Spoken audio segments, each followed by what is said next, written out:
Friends வணக்கங்க. இன்னைக்கு நான் வந்து விநாயகர் சதுர்த்தி ஸ்பெஷல் கொழுக்கட்டை தான் நான் செய்ய போகிறேன். ஒரே பூர்ணத்தை வச்சு காரம் இனிப்பு ரெண்டு நான் செய்ய போகிறேன். நான் எப்படி செய்கிறேன்னு உங்களுக்கு செஞ்சு காமிக்கிறேன். ஃபர்ஸ்ட் டைம் வீடியோ பார்க்குறவங்களா இருந்தால் சப்ஸ்கிரைப் பண்ணிக்க, பக்கத்தில் இருக்க பெல் பட்டனை கிளிக் பண்ணிங்கன்னா நான் போடுற வீடியோவில் உங்களுக்கு உடனுக்குடன் வந்து சேரும்.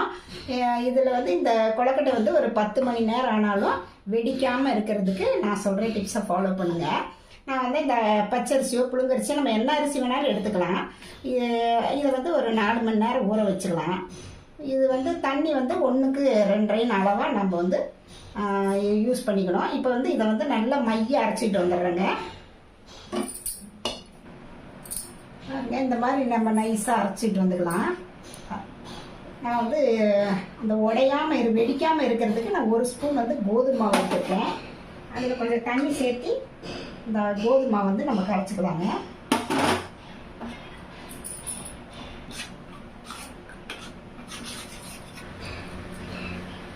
பாருங்க, ஒரு பேனில் வந்து நல்லெண்ணெய் 1 ஸ்பூன் ஊற்றிருக்கேன்.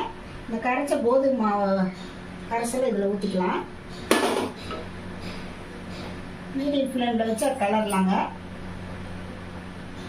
நம்ம அரிசி மாவு ஆட்டிக்கிட்டு வந்தோம் இல்லைங்க மிக்சியில், அதை இதோட சேர்த்துக்கலாம்.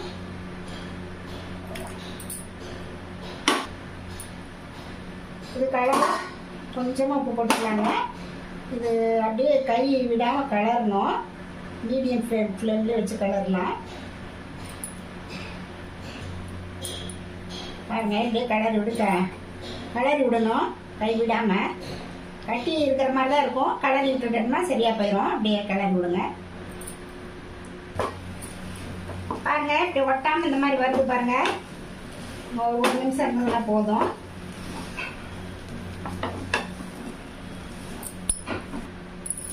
பாருங்க, இந்த மாதிரி ஒட்டாமல் வரப்போ நம்ம ஸ்டவ் ஆஃப் பண்ணிடலாம். நல்லா கெட்டி ஆயிடுச்சு. இதை நல்லா நம்ம ஆற விட்டு கொஞ்சம் எண்ணெயை பூசி அப்படியே மூடி வைக்கலாங்க.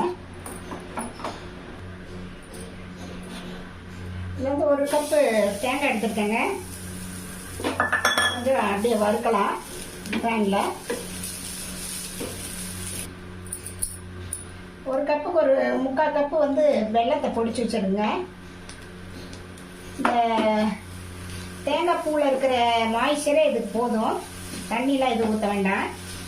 அப்படியே கலரி ஊற்றி உருந்துச்சுனாவே அந்த மாய்ச்சரே இது சரியாக போயிடும்.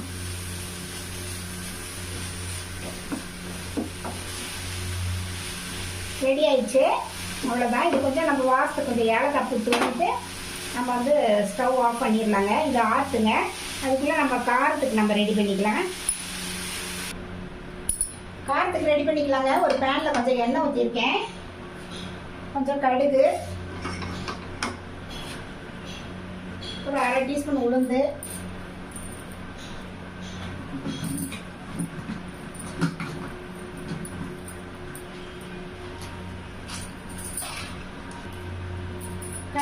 கடலைப்பருப்பு வந்து 1 டீஸ்பூனுங்க.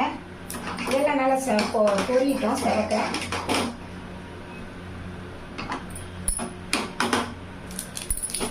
கடுகு உளுத்தம்பருப்பு பொரிஞ்சிச்சுங்க. பெரிய வெங்காயம் நல்லா பொடிசாக கட் பண்ணியிருக்கேன். அதையும் இதில் சேர்த்துக்கலாம். வரமிளகாய் 2 மிளகாய் அது பொடிசாக கட் பண்ணியிருக்கேன். கொஞ்சம் கருவேப்பிலை. இந்த வெங்காய கலவை உப்பு கொஞ்சம் போட்டு நல்லா கொஞ்சம் வதக்கிக்கலாங்க. சிறப்பை தேங்காய் ஒரு 1/2 கப்புங்க. அதையும் இதோடு சேர்த்துக்கலாம். பாருங்க, வதங்கிடுச்சு. அவ்வளோதான். ஸ்டவ் ஆஃப் பண்ணிடலாம். நல்லா வணக்கின மாவை வந்து நம்ம இது கொஞ்சம் காரத்துக்கு கொஞ்சம் எடுத்துக்கலாங்க. கொஞ்சம் எடுத்து இதோட நம்ம வந்து பிசைஞ்சுக்கலாம். மீதியெல்லாம் இனிப்பு போடுறதுக்கு வச்சுக்கலாம். கொழுக்கட்டைக்கு இந்த மாவோட தேங்காய் வெங்காயம் அதெல்லாம் சேர்த்து நல்லா கலரிக்கலாங்க. ஸ்டவ் ஆஃப் பண்ணிட்டேன். இதெல்லாம் சேர்த்து கலக்கி நல்லா பிசைஞ்சிட்டேன். இந்த மாதிரி பிடி கொழுக்கட்டையாட்ட இந்த மாதிரி பிடிச்சி வச்சுக்கலாம். எல்லாத்தையும் காரத்தை போனால் பாருங்க, எல்லாம் இந்த மாதிரி பிடிச்சி வச்சுட்டேன். ஏன்னா இனிப்பு கொழுக்கட்டைக்கு நம்ம அதை போற்றி வச்சிடலாம். இனிப்பு இதை வந்து இந்த மாதிரி எண்ணெய் தொட்டு நம்ம அப்படியே உருண்டை உருண்டையாக பிடிச்சி வச்சுக்கலாம்.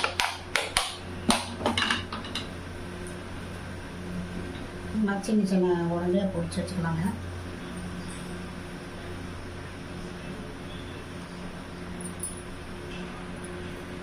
பாருங்க, இந்த மாதிரி எல்லாத்தையும் உருட்டி வச்சுக்கலாம். எண்ணெய் தொட்டு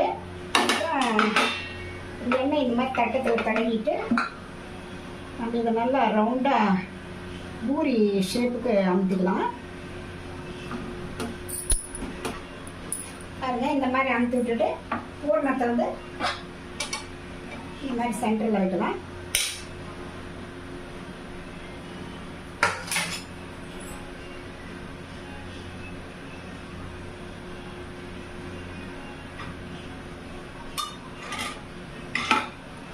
நம்ம அடிச்சு விட்டுலாங்க.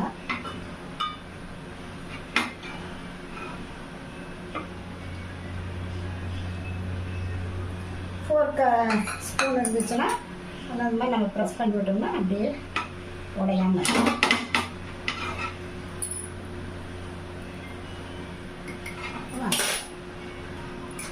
பாருங்க, இது மாதிரி எல்லாத்தையும் நம்ம ரெடி பண்ணி வச்சுக்கலாம். ஸ்டவ் ஆன் பண்ணி இட்லி பாத்திரத்துக்கு தண்ணி ஊற்றி வச்சுருக்காங்க. இதில் வந்து நம்ம ஒரு துணியை போட்டுக்கலாம். போட்டு இந்த காரத்தை பூரா இதில் வச்சுக்கலாம். ஒரு 5 நிமிஷத்தில் போதுங்க. ஏன்னா நம்ம அதில் ஏற்கனவே மாவு வேக வச்சுருப்போம். துணி போட்டு மூடி ஒரு 5 நிமிஷம் இருக்கட்டுங்க, வேகட்டும்.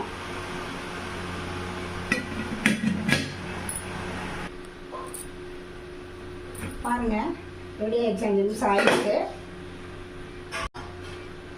இது நல்லா வெந்துருச்சு. இதுக்கு நம்ம வந்து இனிப்பை வந்து இதில் நம்ம இது பண்ணிக்கலாம். பாருங்கள், இதில் எல்லாம் பூரணத்தை வெள்ளை மாவில் வச்சு எல்லாம் ஸ்டஃபிங் பண்ணி வச்சுட்டேன். இந்த மாதிரி உங்களுக்கு வந்து அமுக்க வராதவங்களா இருந்ததுன்னா நம்ம இந்த மாதிரி எண்ணெய் தடவி ஒரு பிளேட்டில்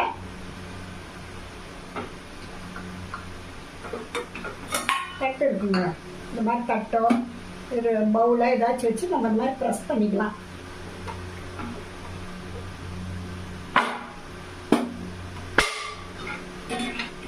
இந்த மாதிரி ப்ரெஸ் பண்ணிவிட்டு நம்ம வந்து அதில் பூரணம் வைக்கலாம். அப்போ வந்து உங்களுக்கு வந்து ஷேப் வந்து கரெக்டாக இருக்கும்.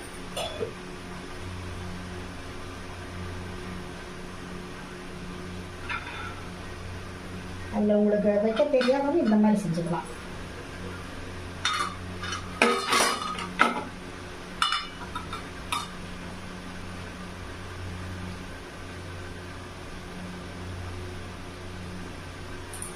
போட்டு வச்சு நம்ம இந்த மாதிரி அமுக்கிக்கலாம். கையில் அமுக்கி சரியாக இல்லைன்னா இந்த மாதிரி செய்யலாம். அதே இட்லி பானையில் நம்ம இந்த மாதிரி வச்சு வேவிச்சுக்கலாங்க. இது ஒரு 5 நிமிஷம் இருந்தாலே போதும். ஒரு 5 நிமிஷம் இருக்கட்டுங்க, அப்படியே மூடி வச்சிடலாம்.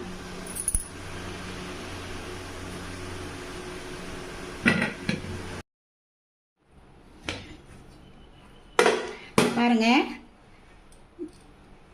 நல்லா வெந்துருச்சு. இது ஆறுனதுக்கப்புறம் நான் ஒரு பிளேட்டுக்கு மாற்றிட்டு உங்களுக்கு நான் காமிக்கிறேன்.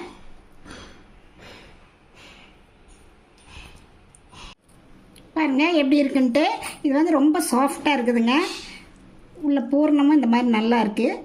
இது வந்து நீங்களும் இந்த மாதிரி விநாயகர் சதுர்த்திக்கு ட்ரை பண்ணி பார்த்துட்டு எப்படி இருக்குன்ட்டு ரதியா சமையலை சப்ஸ்கிரைப் பண்ணுங்கள், லைக் பண்ணுங்கள், ஷேர் பண்ணுங்கள். அடுத்த வீடியோவில் வேறு ரெசிபியோட சந்திக்கிறேன். வணக்கங்க.